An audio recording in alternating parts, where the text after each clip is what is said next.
I, Franklin Delano Roosevelt, do solemnly swear I will faithfully execute the office of President of the United States and will, to the best of my ability, preserve, protect, and defend the Constitution of the United States. So help me God.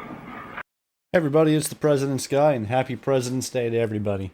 I know I've been saying this for a while, but the Nixon video is coming. It's being edited as we speak.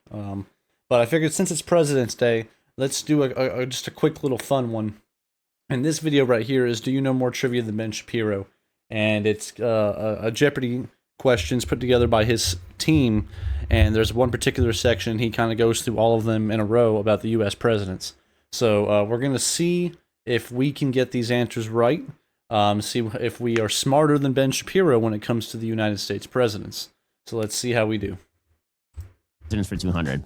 The series of government programs instituted by Franklin D. Roosevelt during the Great Depression are typically called this. The New Deal.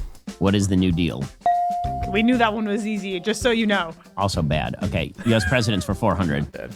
Calvin Coolidge is the only U.S. president born on this 4th of national July. holiday. That's a great question. You have a great speech on the 4th of July. What is Independence Day?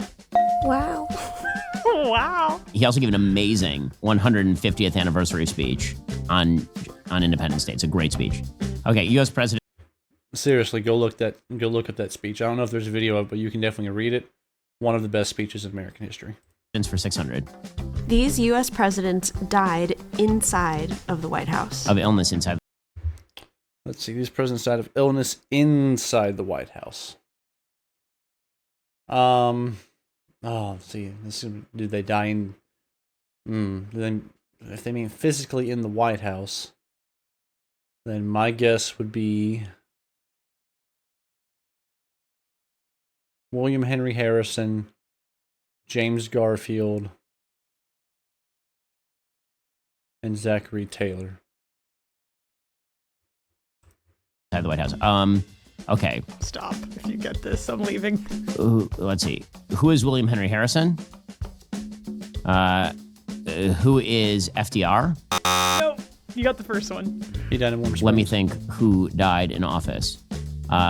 Who's Zachary Taylor? Wow. Wow, Ben, you got both. I mean, FDR did die of illness, but I guess he didn't die in the White House. Yeah, it has to be specifically inside. I don't even know who Zachary Taylor is. He preceded Polk. I would say Garfield died of illness. While he was shot, he more or less died of the infection caused by his doctor after being shot, because he was still alive for several months. So I would say you could argue that Garfield was in there, but we got the two they were looking for. Duh. Taylor died, I think, of cholera.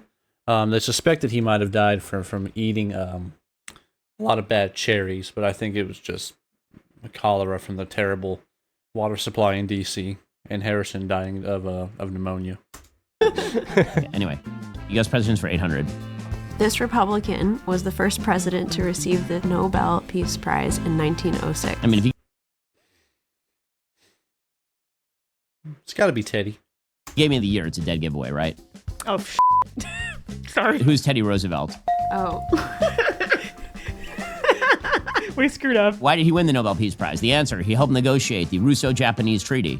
That makes up for the last one. U.S. presidents for 1,000. This Republican president in the late 19th century had no vice president. This Republican president in the late 19th century. So you have to keep in mind that I think it's the 25th Amendment that sets forward the line of succession and what happens after the president dies and the president taking over. All these things didn't exist in the late 19th century. So like when they pass it and then they have to use it right soon after when Agnew resigns and Ford becomes the appointed vice president, and then he takes office after Nixon leaves, and then Ford appoints his vice president, who was Rockefeller. So, to answer this question, we have to think which presidents in the late 19th century would have taken over for a deceased president. So it's not Andrew Johnson because he wasn't a Republican. And the only other president to die in the late 19th century was Garfield. And his vice president was Chester Arthur. So There wasn't a mechanism for him to have a replaced vice president, and I don't think he even ran for another term. So I'm going to say Chester Arthur because McKinley doesn't die until 1901. So let's go Chester Arthur. Wow. How is that even constitutionally possible? This Republican president in the late 19th century had no vice president. There are only 2 Republican presidents in the late 19th century, right? You got William McKinley and you've got Benjamin Harrison. I'm going to go with Harrison. The 21st president, Chester A. Arthur. Oh, Chester Arthur. Yeah, he succeeded to the presidency. Wow. Chester Arthur is a fascinating story because he was basically put in as vice president by the mob in New York. Oh, wow. And then when he became president, he turned around and slapped them around. Movie madness.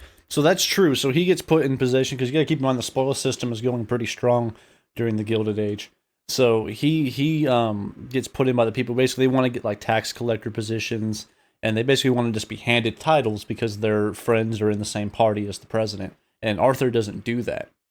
He actually tries to appoint people who are qualified for the job.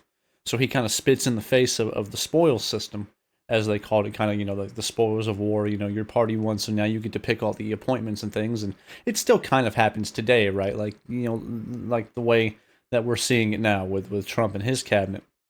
So yeah, Arthur is a pretty interesting character. He didn't really want to be the president, from what I understand, and he was afraid when Garfield got shot that was going to be the result. And of course, he ended up being president, and he doesn't run again after he finishes out Garfield's term, and he does most of it because Garfield's only alive for I think 7 months of his term. So that was kind of fun. We ended up we got 5 out of 5. Ben got 4 out of 5, so we did win. So yay, huzzah! Just a quick little fun one today, guys. Just because I thought it'd be fun to go against Shapiro, the guy who seems to think he knows it all, and we proved that he indeed does not. So let me know what you thought about that. Let me know for President's Day in the comments who your favorite president is and why. And remember to keep it civil. And until next time, guys, remember, never stop learning.